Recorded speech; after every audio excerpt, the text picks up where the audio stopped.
Oke, selamat sore dan selamat datang tentunya di acara Study in Holland, online series di rumah aja. Ketemu lagi dengan saya Molly dari, Nufiknes Indonesia selaku Education Promotion Officer.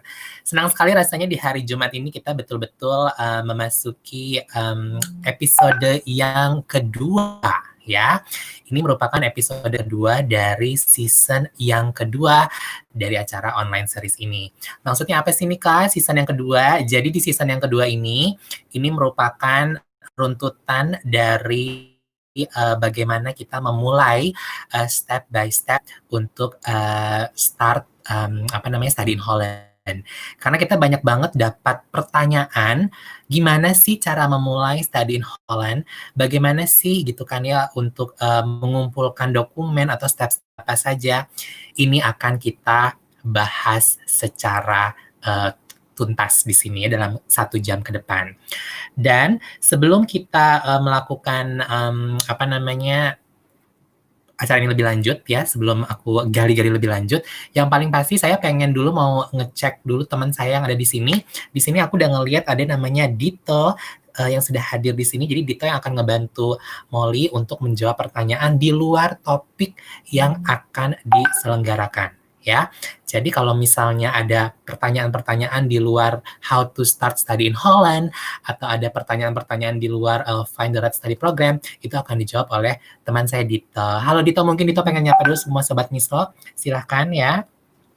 Terus yang kedua, kalau misalnya teman-teman juga ngerasa bahwa, aduh ini udah penuh nih webinar room-nya, sudah aku sampaikan juga di email bahwa kita ada live streaming di Facebook ya, dan di Facebook ini sudah ada rekan saya Emi Fumita yang sudah di Facebook. Aku mau nyapa dulu Emi, boleh ya? Permisi dulu sebentar. Coba aku tanya dulu ke Emi, apakah Facebook Live sudah oke? Jadi aku cek dulu nih ke teman aku yang Emi, karena Emi standby-nya di Facebook Live ya.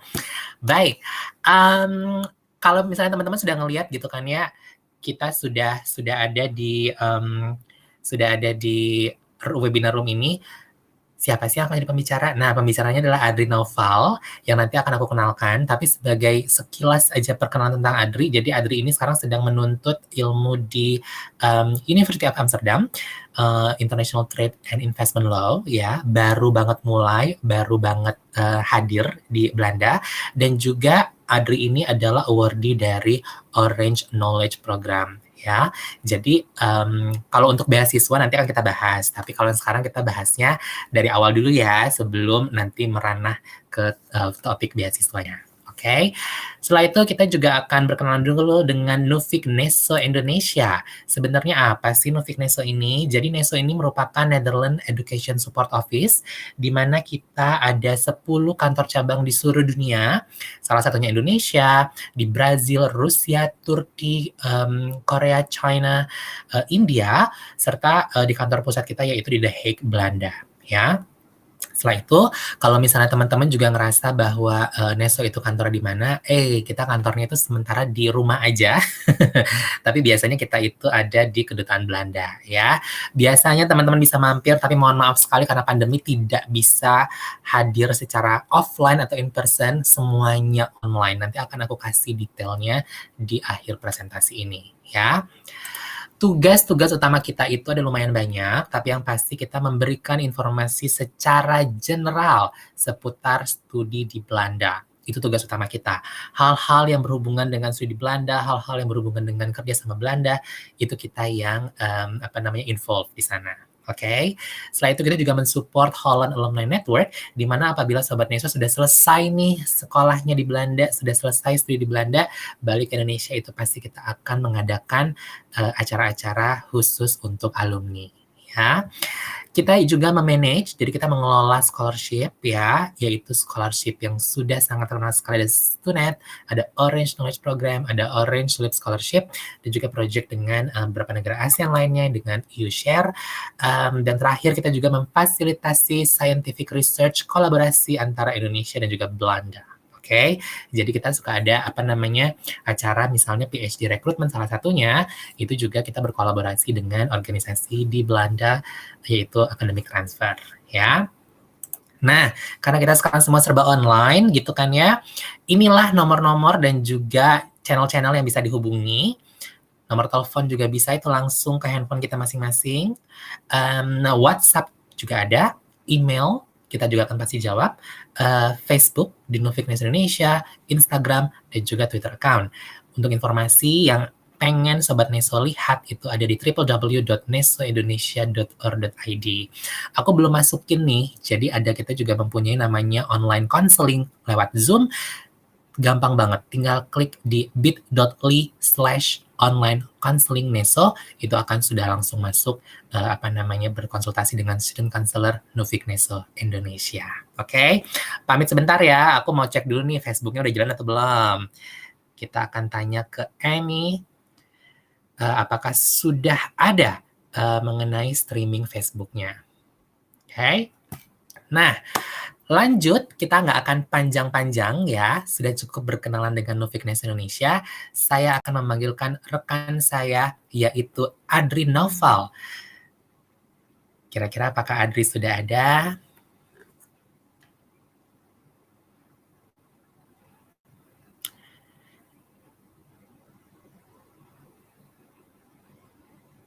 Aku panggil dulu.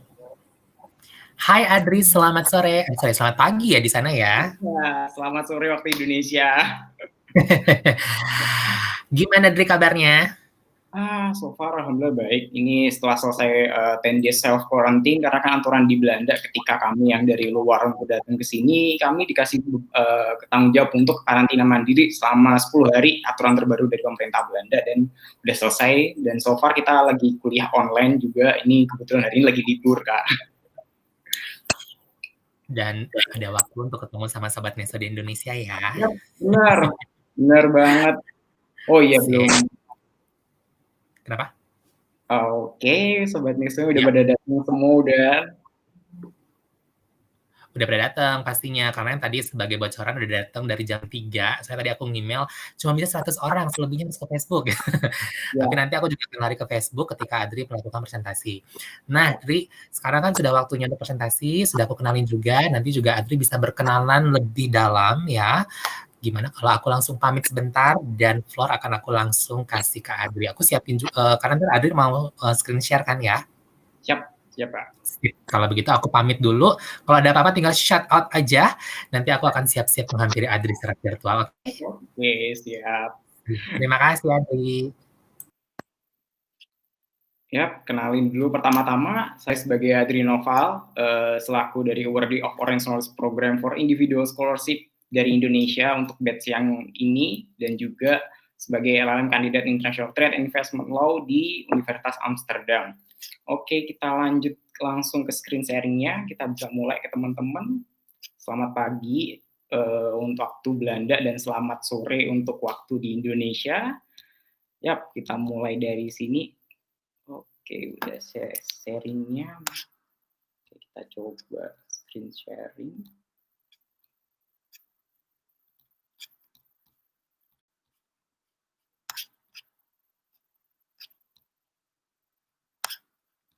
Ya. Oke, kita mulai dulu dari topik kita hari ini adalah how to start study in Holland and find the right study program. Ya, lanjut. Pertama-tama yang mau kita bahas itu sebenarnya motivations.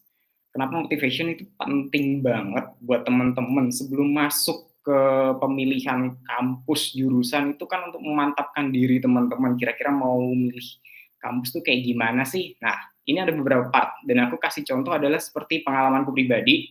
Aku bagi beberapa partnya, di situ ada passion yang kita tahu lah semuanya kayak kita senangnya apa kayak gimana, kita nyamannya gimana, lalu ada capability kita sendiri yang tahu ngukur gimana caranya kita bisa berkembang dan seberapa pantas kita untuk di jurusan ini. Lalu ada juga faktor lain seperti prospek ke depan, misalnya katakanlah ketika nanti kita lulus itu kita bisa ngasih nggak sih pengabdian ke negara, bisa ngasih pengabdian nggak sih ke masyarakat, kita bisa ada prospek ke depan untuk dapat pekerjaan apa atau bisa lanjutkan untuk kuliah seperti bagaimana, itu kan sangat menentukan juga, kita nggak bisa menutup mata. Tapi yang perlu digarisbawahi di sini kalau misalnya prospeknya nggak mungkin kan, aku harap teman-teman bisa mempertimbangkan lebih baik lagi. Terus yang berikutnya adalah refreshing. Yap, kenapa aku bilang refreshing, kayak kita juga berusaha ketika kuliah di luar itu kan pingin gimana balance antara mana yang harus serius, lalu ada juga mana yang harus benar-benar relax untuk ngebalance itu, yaitu tadi aku bilang refreshing, dan juga kita harus bersosialize dengan yang lainnya dan lain sebagainya. Itu kayak ngebantu kita untuk jangan sampai kita ketika kuliah di luar nanti kita stuck gara-gara itu. Itu juga harus kita pikirkan meskipun persentasenya kecil, tapi sebenarnya ngebantu itu. Dan yang terakhir adalah luck. Ini faktor luck ini ya teman-teman tahu sendiri, usaha itu nggak bisa lepas dari apa itu yang namanya kayak ibadah, doa, dan sebagainya. Dan itu yang akan membantu kalian ketika nanti menentukan jurusan mana yang mau diambil. Lebih lanjut, teman-teman bisa kok kayak misalnya lihat di Belanda ini kampusnya apa aja sih yang mau dipakai. Pertama kalau teman-teman ingin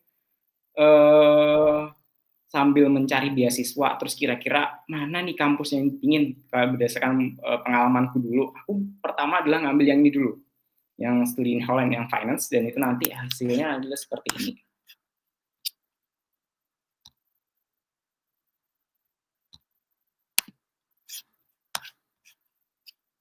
Bentar, mana?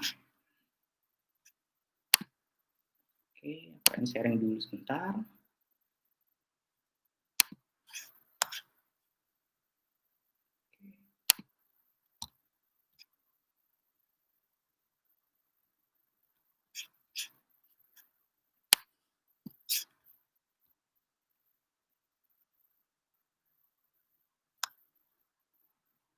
Nah,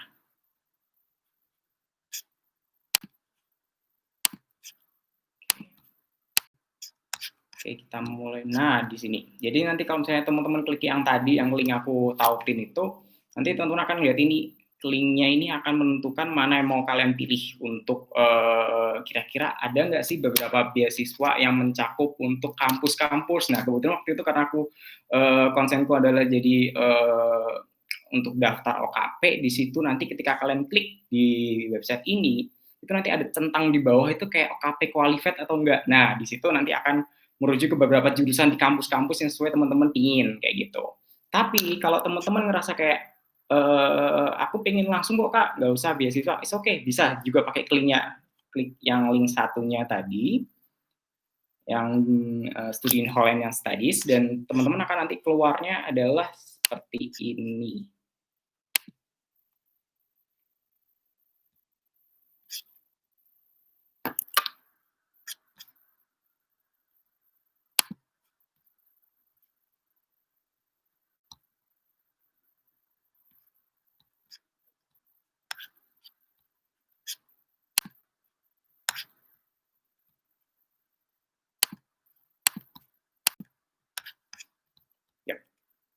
Nah, ini nanti akan teman-teman lihat kalau misalnya teman-teman tanpa beasiswa. Nah, ini akan langsung keluar kan, langsung jurusannya beberapa yang di Belanda, ada kayak si Section, ada Leiden, ada Amsterdam University, terus ada juga Groningen, ada Radboud, ada Wageningen juga, ada Twente, dan lain sebagainya. Kayak gitu, itu akan memudahkan teman-teman untuk mencari. Nah, ini yang tadi aku bilang. Kalau finance nanti akan keluar seperti ini, kayak teman-teman mau daftar OKP. Nah, ini ada OKP qualified, yes or no. Nah, kalau pengen pakai yang yes, itu berarti ada beberapa kampus yang memang kerjasama sama Nufik Pusat untuk kira-kira jurusan yang mau kalian ambil ke sana nanti itu akan membantu, akan bisa dibantu oleh didanai beasiswa OKP, misalnya kayak gitu contohnya. Nah, lanjut kita ke step yang selanjutnya. Kita nggak bisa bohong kalau kampus-kampus di luar negeri itu banyak yang dicari kan, yang di Belanda ini. Nah, salah satu parameter selain itu tadi, kita teman-teman bisa lihat kayak sering rankingnya adalah di the World University Ranking kayak Times Higher Education, lalu ada juga yang di Work Rally Simons, itu sering banget di QS itu nanti yang akunnya teman-teman tekan itu nanti. Lalu juga satu lagi sebenarnya, shanghairanking.com, itu 3 parameter yang sering banget saya pakai untuk lanjut mencari kira-kira jurusan mana yang cocok buat saya, dan bahkan apa aja sih yang nanti akan diajarkan di situ. Nah, seringkali kan di sini juga teman-teman pengen tanya, Kak, tapi kalau misalnya saya dulu jurusan S1-nya gini, jurusan S2-nya gini, bisa nggak? Kita lihat dulu ke masing-masing kampus, itu sebenarnya beberapa bisa sebenarnya kayak gitu itu. Ada juga yang memang strict kayak gak bisa. Dan itu akan kita bahas di slide yang selanjutnya. Next. Nah, preparing our documents. Preparing our documents ini yang kalau berdasarkan pengalaman saya pribadi, di UVA dulu, kenapa kok ada 5 part, tapi ada 3 yang di atas, ada 2 yang di bawah. Nah, waktu di UVA dulu, yang diminta itu adalah kurikulum vitae, lalu ada transkrip and diplomat certificate, dan juga English proficiency tentunya. Selain itu nggak diminta sama UVA, tapi di kampus lain mereka minta kayak seperti motivation letter, lalu ada juga recommendation letter, dan itu so far nggak selalu antara satu kebiasaan kampus dengan kebiasaan kampus yang lain sama. Jadi teman-teman harus sering banget ngecek di admission masing-masing kampus. Seperti kayak kampus saya itu di UVA, lalu ada teman-teman yang di Leiden, ada yang di Groningen, ada yang di Utrecht, ada di Wageningen, ada yang VU, dan lain sebagainya kayak gitu. Nah, untuk yang kurikulum vitae, saya menyarankan teman-teman untuk sering-sering mendalami apa yang di dalamnya Europass. Ini salah satu website yang memberikan ruang teman-teman untuk membuat kurikulum vitae kalian itu qualified untuk di kampusnya, seperti itu. Kenapa?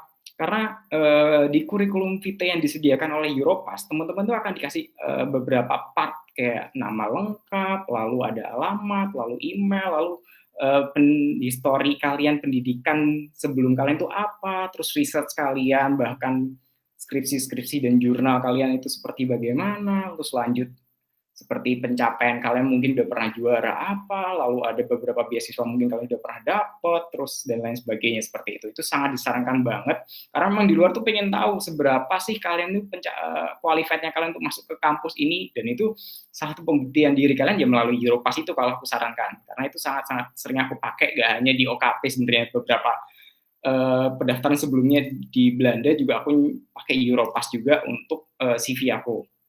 Lanjut berikutnya adalah transkrip dan diploma sertifikat. Ini tentu transkrip diploma sertifikat ini selalu kan udah dikeluarkan dari institusi terkait, kayak seperti di Indonesia udah ada logonya dari kampus kalian masing-masing, tapi mungkin belum bahasa Inggris.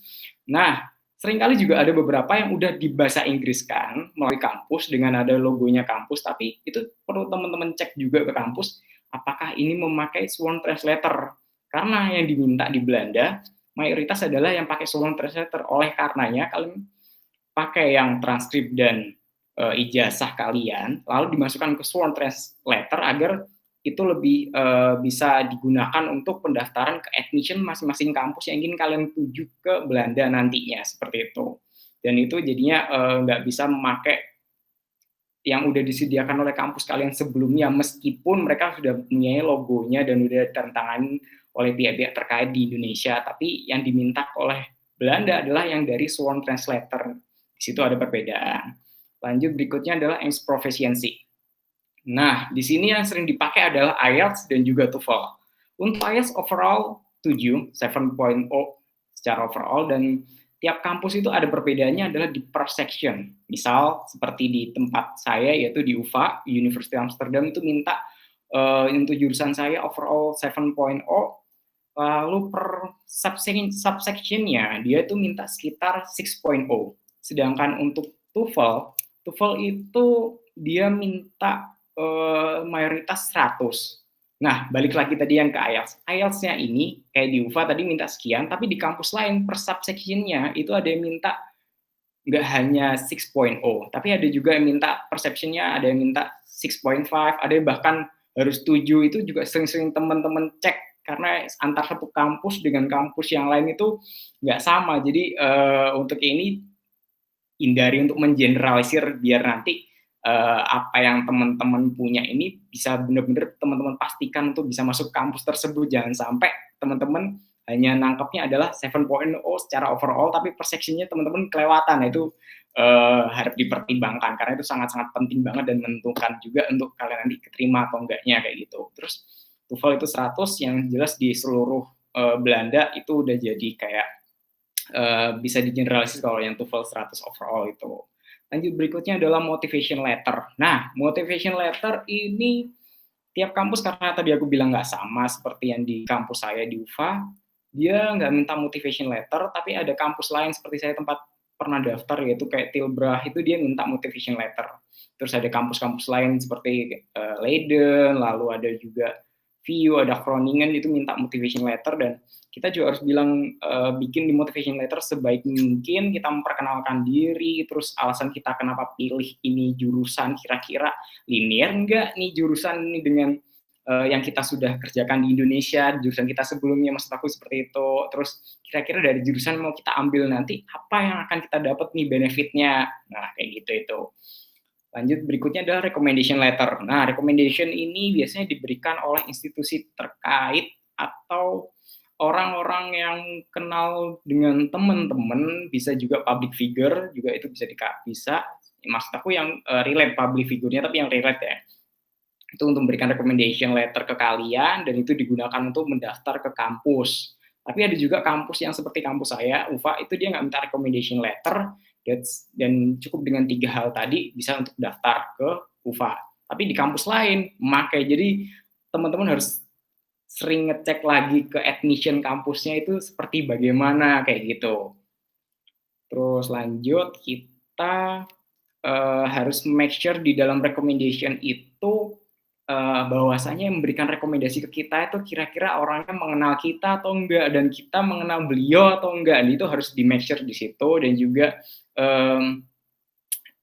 dalam recommendation harus tentunya diberikan alasan kenapa kok kalian direkomendasikan oleh beliau, dan kenapa harus kalian yang mendapat rekomendasi tersebut, itu juga harus dijelaskan, karena itu akan jadi nilai jual yang bagus untuk kalian bisa dapat step selanjutnya yang aku jelasin setelah ini. Lanjut berikutnya. Yap, sebelum itu kalian mulai untuk daftar di admission, kalian udah nyiapin semua berkas-berkas yang dibutuhkan. Tapi yang pertama yang perlu ditekanin adalah kalian harus daftar dulu via Stutlink.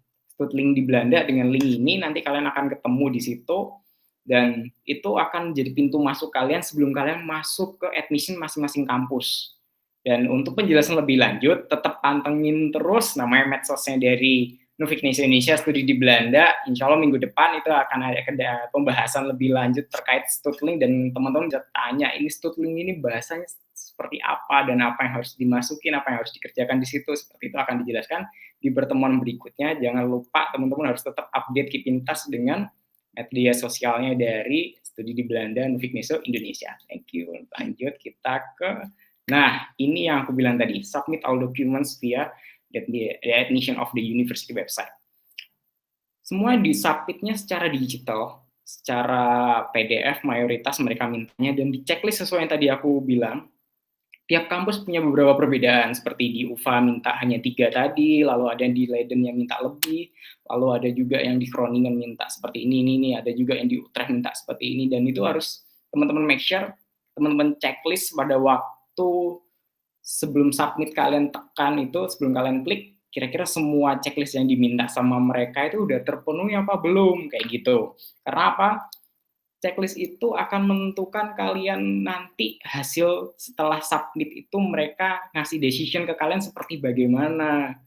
Dan aku saranin formatnya tentu dalam PDF semua ya mayoritas. Kalau ada yang JPG buruan di convert. Terus saran lebih lanjut seperti kayak di make sure tiap file itu apakah besar atau enggak itu size-nya. Kalau misalnya besar, aku sarannya dikecilkan, karena beberapa kampus itu akan minta kalian minimum maksimal adalah sekitar 2 megapiksel, misalnya seperti itu, megabyte seperti itu.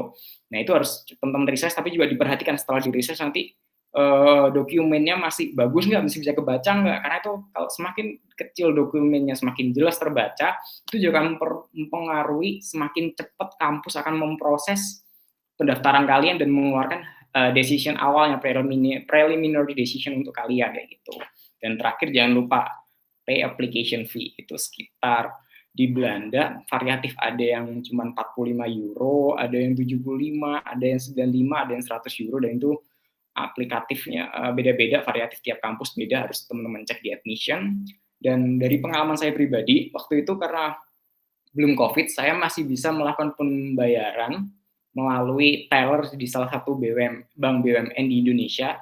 dengan mencantumkan International Bank Account yaitu IBAN dan juga Swift Code untuk prosesnya agar lebih dipercepat langsung dari pembayaran di Indonesia nyampe di sana hari itu juga. Itu harus teman-teman make sure juga agar dapat data-data itu pada waktu teman-teman mau daftar, mau melakukan pembayaran di teller di bank-bank di Indonesia.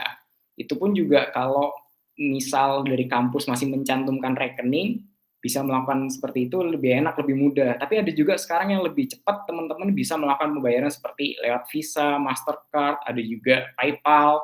Itu sangat dimungkinkan juga teman-teman, karena kan di kondisi pandemi gini, mereka berpikir ketika kalian pengen daftar, segimana mungkin kalian juga mengurangi kontak. Nah, itu tadi seperti pembayaran via Visa, Mastercard, PayPal itu kan nggak perlu kontak dengan orang banyak, kalian bisa cukup melakukannya secara online seperti itu, dan mereka akan langsung bisa kalian cross-check, kalau ini pembayaran aku udah masuk belum? Oh, udah. Nah, itu juga salah satu yang aku saranin, sering-sering teman-teman keep in touch juga untuk email, mencoba email ke admission kampus-kampus yang pengen kalian tuju untuk menumbuhkan rasa percaya diri kalian dan untuk menambah pengetahuan kalian kalau misalnya kampus yang ingin kalian tuju ini ternyata fast respon, terus responnya gimana, enak, terus dan lain sebagainya, bisa mungkin membantu kalian, bahkan ada yang bahkan bisa ngasih beberapa saran. Itu benar-benar worth it banget untuk dicoba, karena itu akan ngebantu kalian proses selanjutnya di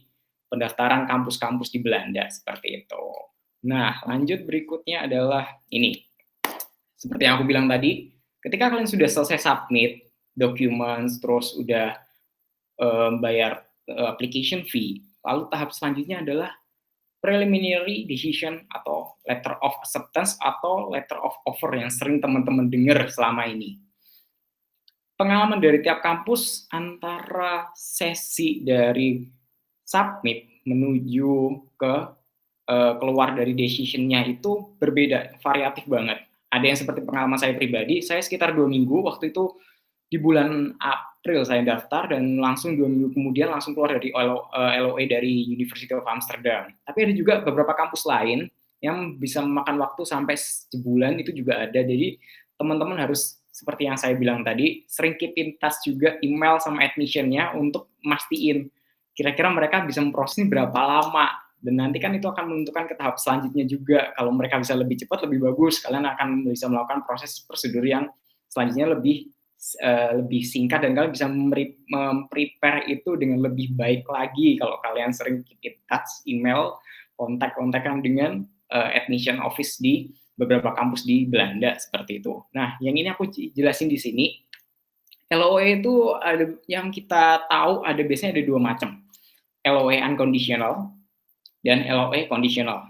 Tapi di Belanda, ini ada beberapa kampus yang hanya memakai satu LOE. Seperti pengalaman saya pribadi waktu di UVA, LOE yang saya dapatkan adalah LOE conditional. Nah, di sini kan kita sering nih dapat informasi dari teman-teman kita. LOE conditional berarti kalian diterima dengan catatan. Nah, catatan itu berarti kalian ada yang kurang. Apa yang kurang? Jangan-jangan nilai rapor kalian, jangan-jangan ijazah kalian kurang meyakinkan, atau mungkin English proficiency kalian kurang bagus.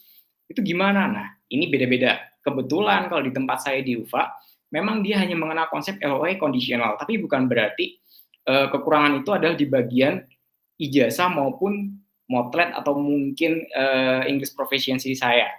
Karena waktu itu UVA saya tanya ke mereka, kenapa Anda mengeluarkan LOE conditional? Mereka bilang, oh iya, kamu LOE conditional ini karena kamu belum ngirim dokumen secara fisiknya kepada kami, makanya kami hanya tulis LOE conditional. Itu nggak masalah kok, itu hanya masalah administratif. Tapi ada juga kampus-kampus lain di Belanda yang memang menekankan 2 hal, LOE conditional dan unconditional. Itu juga harus teman-teman sering keep in touch website dan juga kontak-kontakan sama admission office di univ-univ di Belanda yang teman-teman ingin tuju, tentunya untuk memastikan, ensure bahwasanya memang status yang akan kira-kira nanti teman dapat itu, apakah Sobat Nesu nanti akan dapat yang LOE conditional atau LOE unconditional.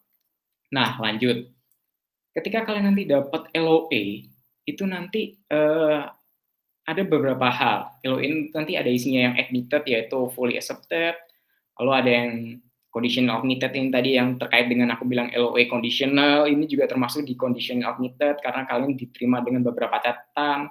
Lalu yang terakhir yang kalian akan mendapatkan ada beberapa yang LOA rejected karena mungkin ada beberapa yang belum kalian submit atau yang mereka minta tapi kalian nggak bisa memenuhi standarnya mereka seperti itu.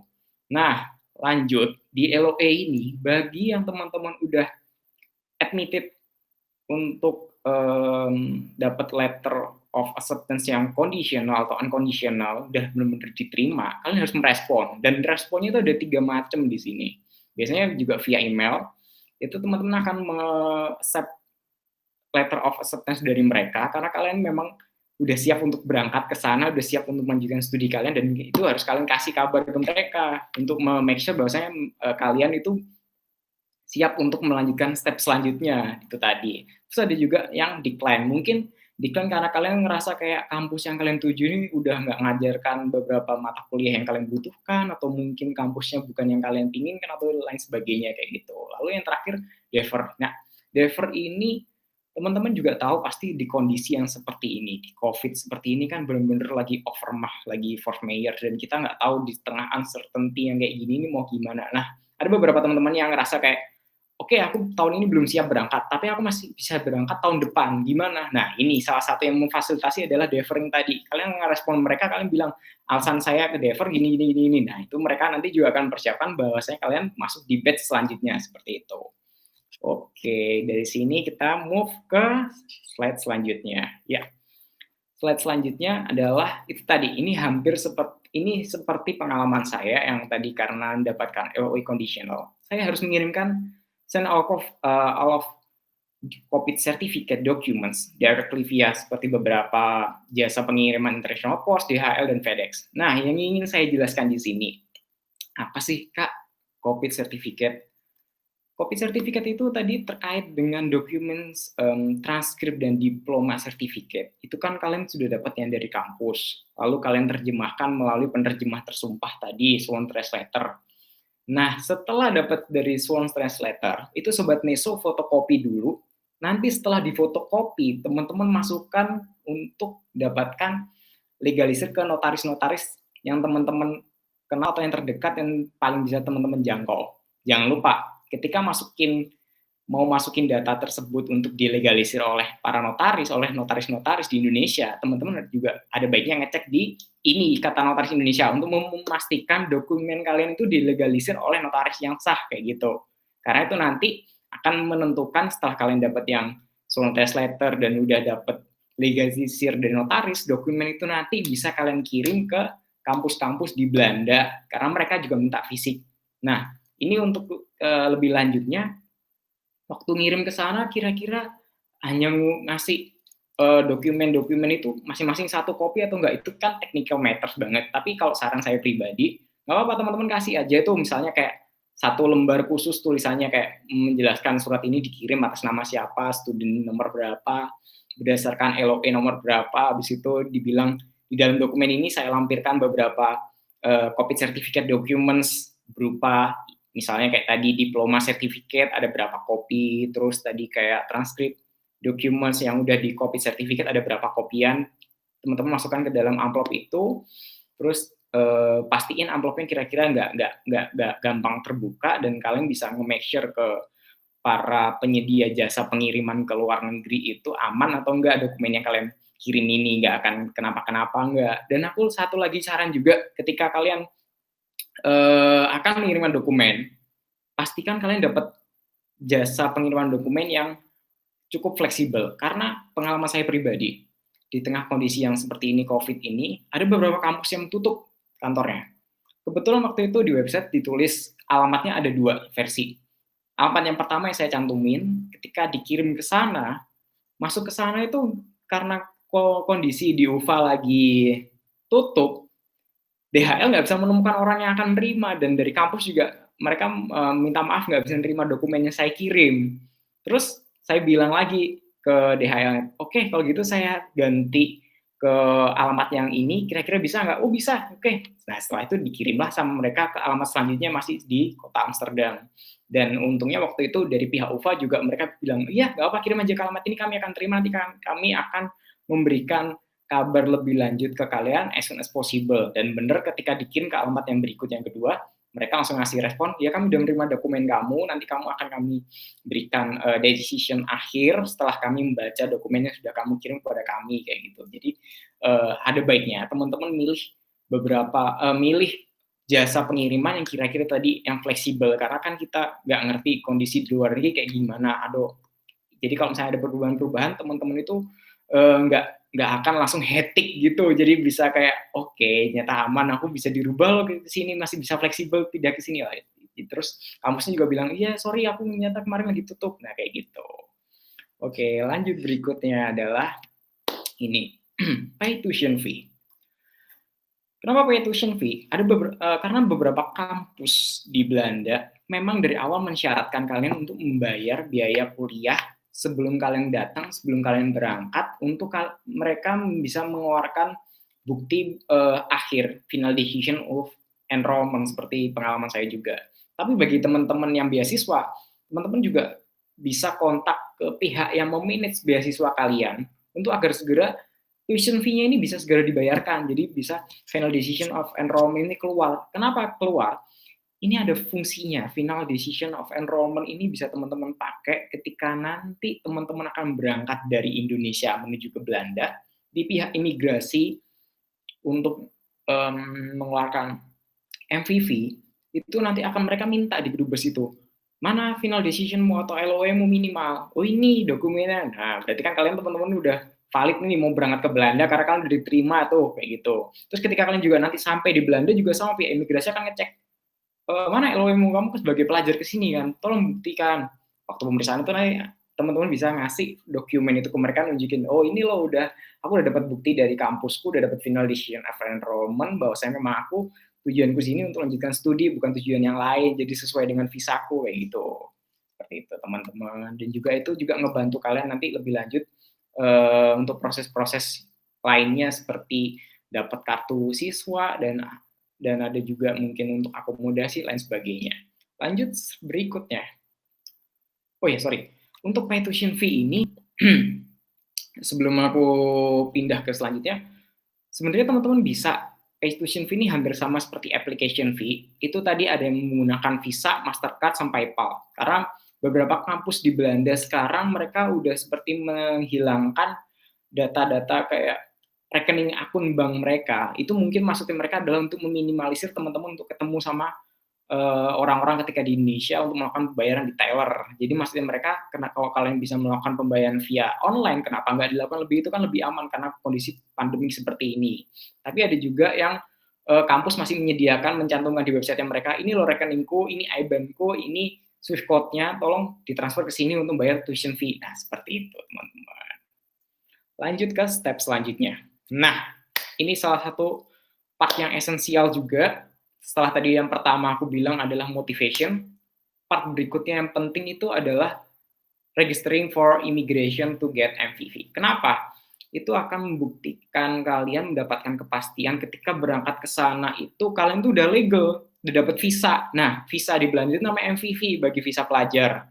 Dan itu seringkali diurus melalui kampus. Teman-teman bisa cek segera mungkin setelah di admission masing-masing kampus, atau mungkin bisa juga the immigration masing-masing departemen di kampus itu untuk tanya, kira-kira nanti kalau untuk ngurus visa, apa aja yang file saya butuhkan, terus dokumennya apa aja yang bisa diberikan, apa yang harus, dalam format apa aja yang harus saya kirim, atau bahkan berapa biayanya untuk bayar visa, kayak gitu. Atau mungkin misalnya kalau teman-teman iseng, bisa juga ngecek di DIND. DIND itu kayak otoritas imigrasi di negara Belanda, itu namanya DIND, itu juga teman-teman bisa cek itu, dan linknya juga udah aku tahu tim sini.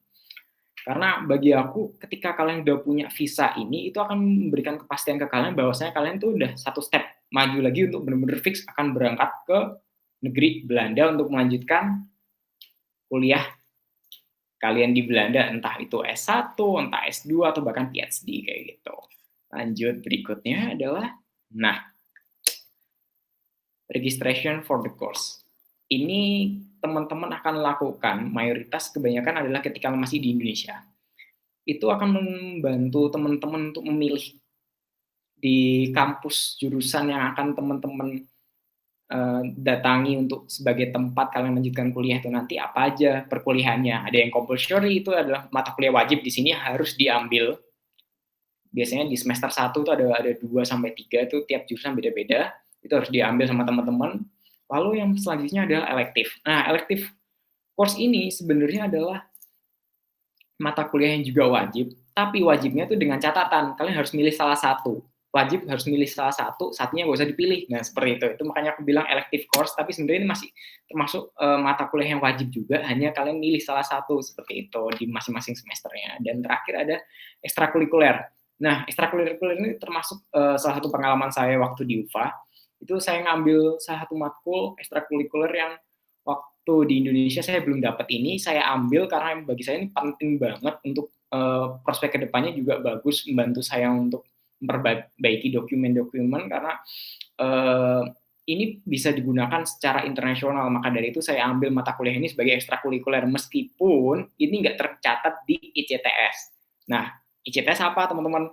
ICTS itu kayak sistem SKS kalau di Indonesia, tapi di sini namanya ECTS sistem kreditnya di negara Belanda. Jadi biasanya di kampus-kampus tuh beda variatif. Ada yang per 1 tahun itu minta sekitar hanya 60 ECTS, ada juga yang minta lebih. Nah, itu beda-beda, nanti teman-teman bisa dicek di masing-masing program studi yang kalian ingin lihat di kampus di Belanda. Kira-kira kalau jurusan ini mata kuliahnya itu berapa ECTS-nya, seperti itu, per tahunnya atau mungkin per semesternya, seperti itu.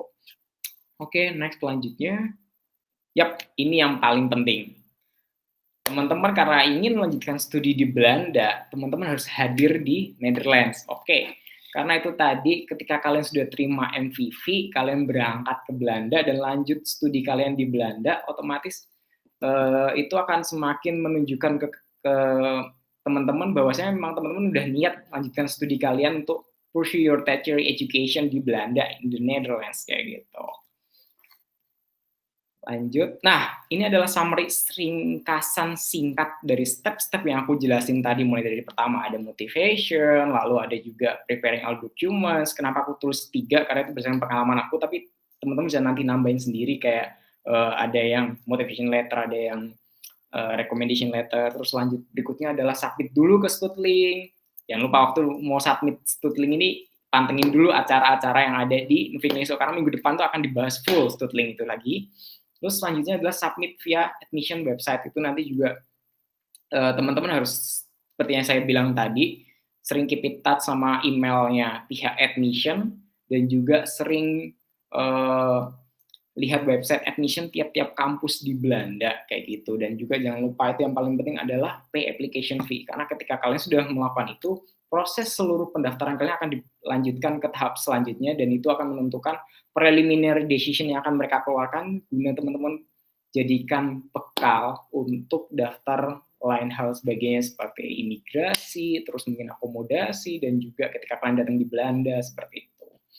Terus step selanjutnya seperti saya ceritakan tadi kalau misalnya dapat LOE yang udah diterima, terus harus ngerespon gimana? Tadi ada yang accept LOE-nya, ada yang ngedecline, atau bahkan ngedefer karena kondisi yang seperti ini lagi terjadi di seluruh dunia.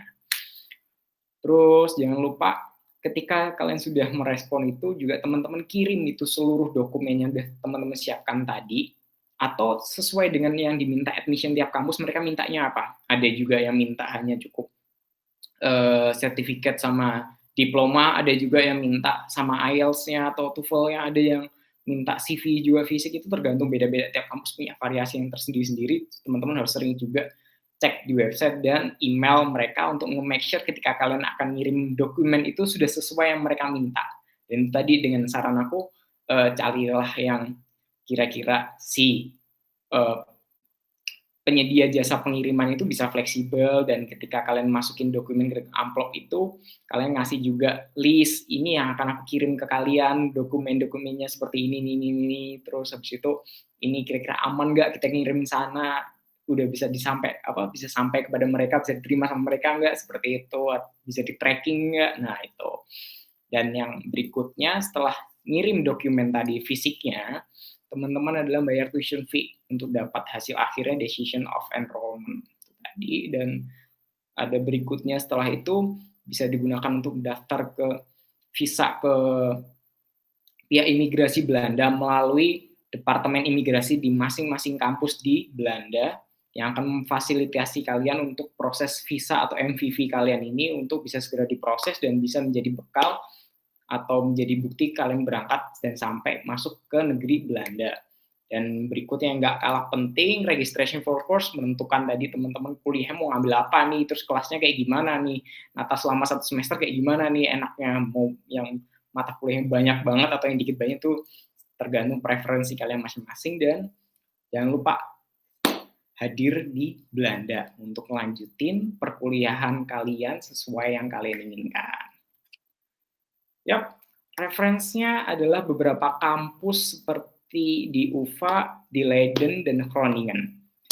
Ini bisa aku lihatkan sebentar, kalau di kampusnya itu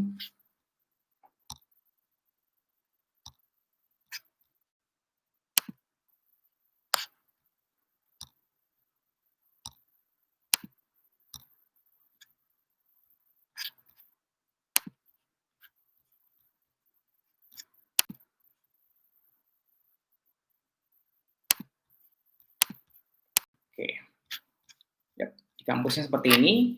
Jadi tadi kenapa nggak saya cantumkan di situ kayak yang di UvA, karena ketika kemarin sudah sempat waktu briefing sama Kak Molly, itu saya udah nyantumin sebenarnya, tapi nggak tahu kenapa nggak terdata di Google Chrome saya, jadi saya manual menunjukkan kayak seperti ini. Ketika di UvA itu admission-nya kurang lebih website-nya seperti ini, application admission, terus teman-teman bisa ngecek nanti deadlines-nya kapan, di kondisi pandemik seperti ini, terus ada juga kayak ada check entry requirement seperti yang saya bilang tadi, kayak academic background, terus ada juga basic kayak knowledge kalian terkait jurusan kalian tuh linear nggak dengan yang akan kalian capai, terus English proficiency yang mungkin harus teman-teman penuhi di sini dan lain sebagainya, itu bisa teman-teman temui di sini. Nanti aku juga akan copy masukin juga ke chat di Klik Meeting biar teman-teman bisa mengakses. Ini salah satu contohnya kalau yang di UvA seperti ini. Terus yang di Leiden, aku juga ambil ini salah satunya. Jurusannya Leiden adalah Law and Digital Technologies. Teman-teman juga bisa lihat di sini ada cek admission requirement, ada cek application deadline, collect the required documents, start your application fee, dan itu banyak banget penasihan teman-teman. Lalu ada juga yang di Groningen, aku juga pakai ini di Groningen karena berusaha untuk ngasih gambaran ke teman-teman nggak hanya dari perspektifnya anak UvA, tapi perspektifnya kampus-kampus lain seperti bagaimana, karena ada juga yang Groningen minta hal yang seperti ini. Terus jurusannya dia di Groningen ternyata ada banyak juga kayak gitu, dan GPA-nya juga dilihat seperti itu. Letter motivation ini yang seperti aku bilang tadi, di Groningen minta, di UvA nggak minta. Terus proficiency Inggrisnya seperti bagaimana, kayak gitu. Curriculum vitae tentu. Nah, academic reference ini yang seperti aku bilang tadi adalah motivation letter yang harus teman-teman kasih ke kampus, karena beberapa kampus di Belanda emang minta itu, dan ada juga beberapa kampus yang nggak minta. Itu harus teman-teman sering make sure dengan cara ngecek kayak gini ini, dan juga sering, nah ini kayak di Groningen dibilang LLM admission ini adalah email yang admission mereka, dan teman-teman bisa keep in touch dengan email mereka, kayak tanya make sure persyaratan ini masih terpakai nggak, masih berlaku nggak, apa tetap sama atau ada perubahan kayak gitu. Nah, yap, kurang lebihnya seperti itu yang bisa saya sharing. Oke, selanjutnya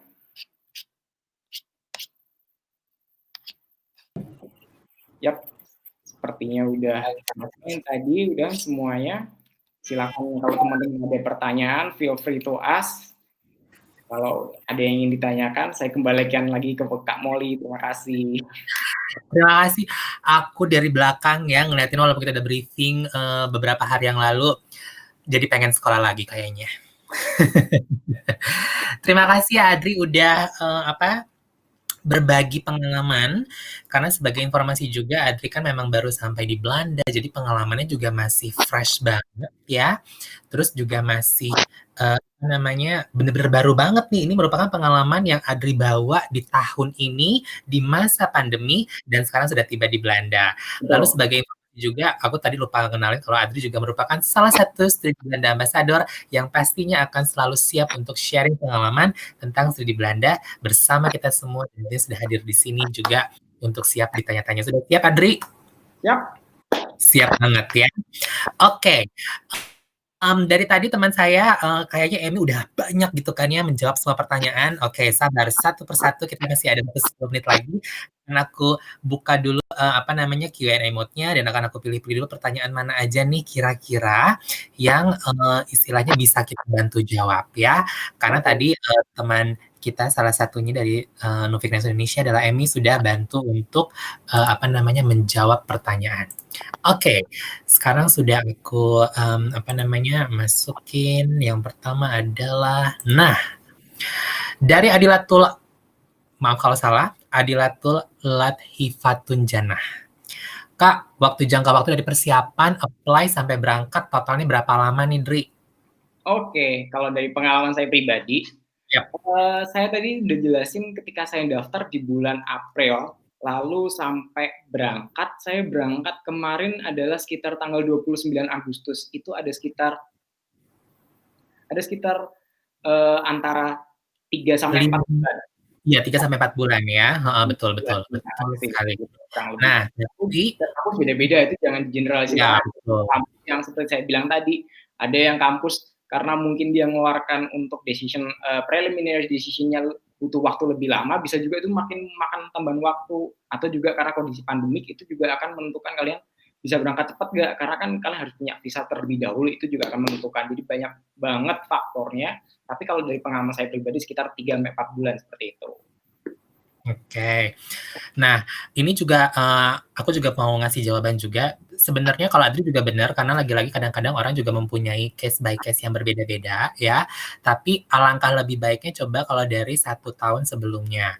Contoh, kita kan akan memulai, tahun pembelajaran itu biasanya di bulan September, kita goal-nya September 2021 nih ya. Nah, ini dari September 2020 udah paling pas. Kenapa paling pas? Satu, mungkin teman-teman belum mempersiapkan IELTS ataupun TOEFL. Nah, itu kan juga butuh waktu ya, karena lagi-lagi kelas IELTS, kelas TOEFL untuk ujiannya juga ada jadwalnya. Ya, itu juga sudah memakan waktu. Kedua, mungkin teman-teman sibuk kerja, jadi nggak sempet nih kayak berhubungan sama istilahnya nih ya, dosen yang dulunya mau ngasih recommendation letter gitu kan ya, itu juga harus dihubungi bukan? Nah, itu juga butuh waktu.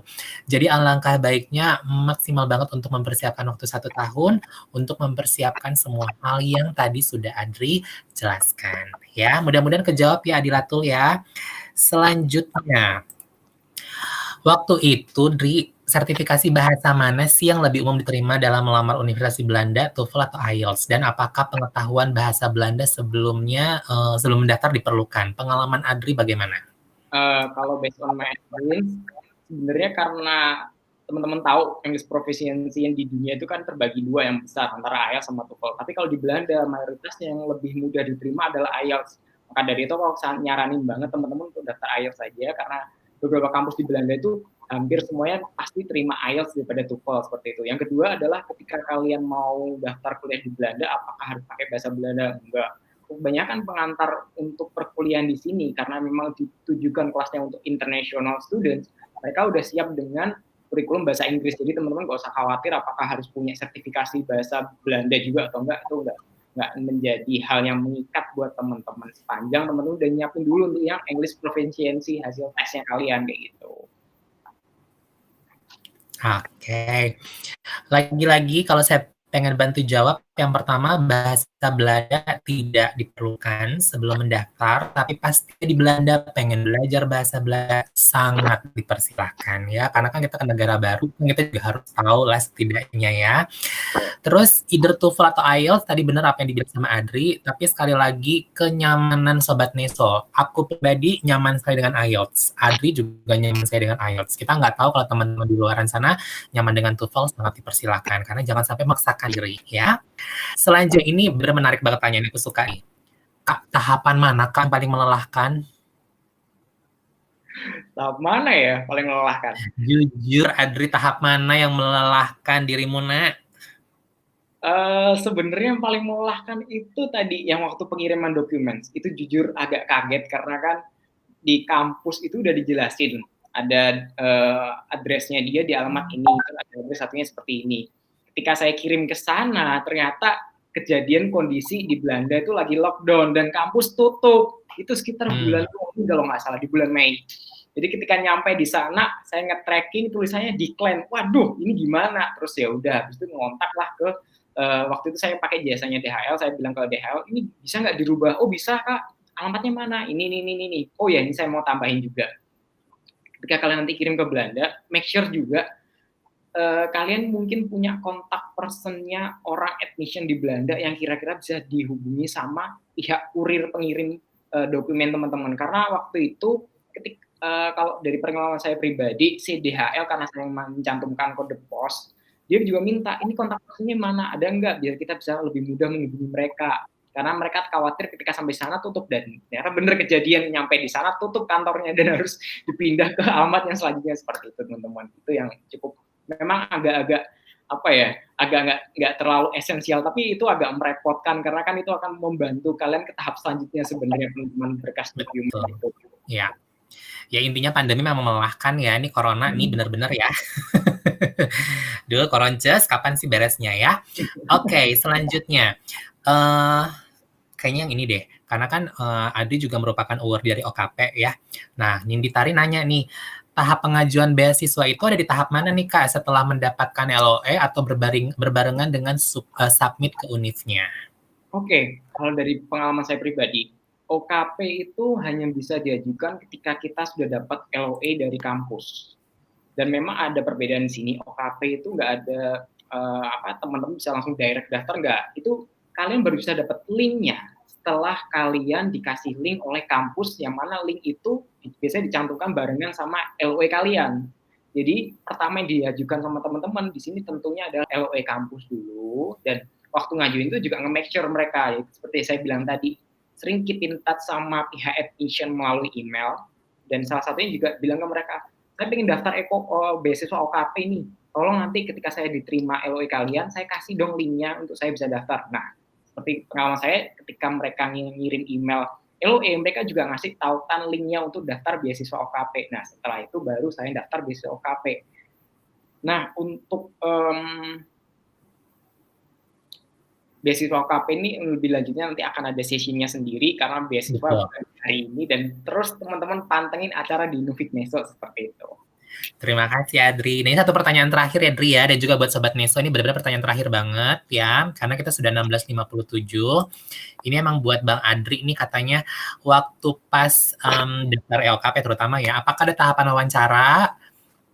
Jawabannya adalah nope, nggak ada. Di OKP ada seleksi berkas dokumen. Jadi teman-teman nanti nggak ada tahapan untuk tes-tes lagi, nggak ada tahapan untuk wawancara, nggak. Itu hanya submit beberapa dokumen yang diminta sama OKP.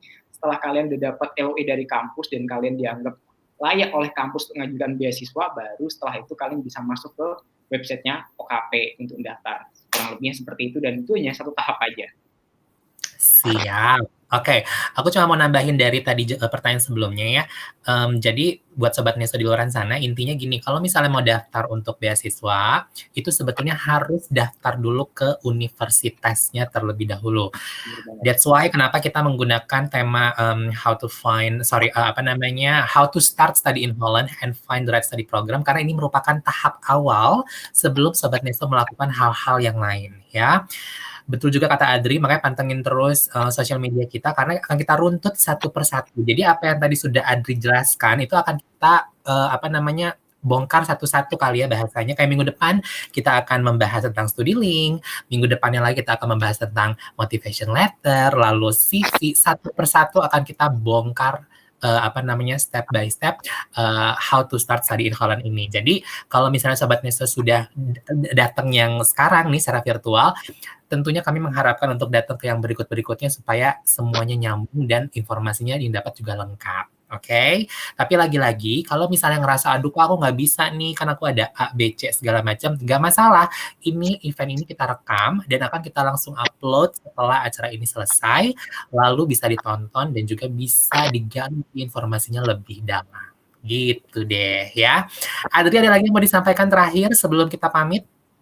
Oke, sebenarnya kalau masih ada pertanyaan teman-teman bisa juga sering kontak-kontak ke studi konselor di Nufik Neso Indonesia untuk lebih tahu lanjut apa aja sih yang bisa dipersiapkan teman-teman. Tapi juga nggak menutup kemungkinan teman-teman juga bisa kontak saya. Ini bisa saya kasih email berarti ya?